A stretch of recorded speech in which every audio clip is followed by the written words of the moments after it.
Good afternoon, my friends. Welcome to Recovery with Patrick. This afternoon, I want to talk about why recovery meetings work, even when we don't want them to, right? So, a lot of people at meetings always say, I didn't feel like coming, I don't want to be here, but I always feel better after I leave, right? Um, and actually, that's part of the design. Recovery meetings work because they don't depend on how I feel that day. Some days you show up inspired. Some days you're tired, you're angry, you're discouraged, right?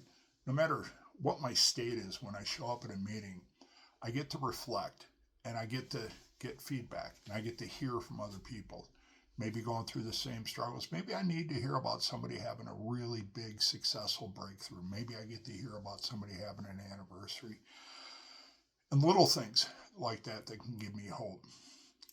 But regardless of how I show up, the structure always stays the same. It's predictable. You know how the rhythm, pattern, and pacing of a meeting goes, right? Especially if you have a home group that you've been going to for weeks, months, or years, or decades, right? It is the same pacing.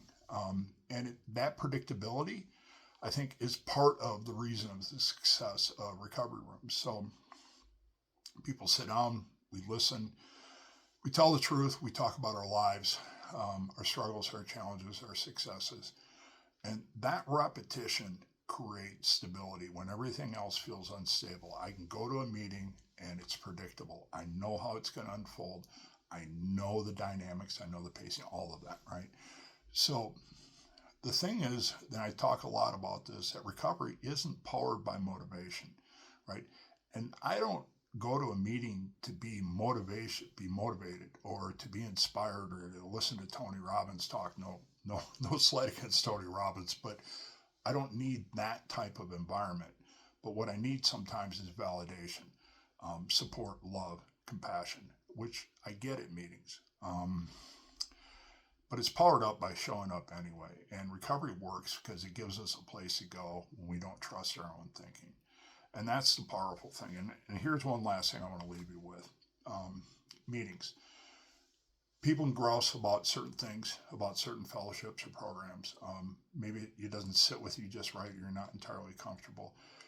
It's not so much the structure, which I just lauded, right?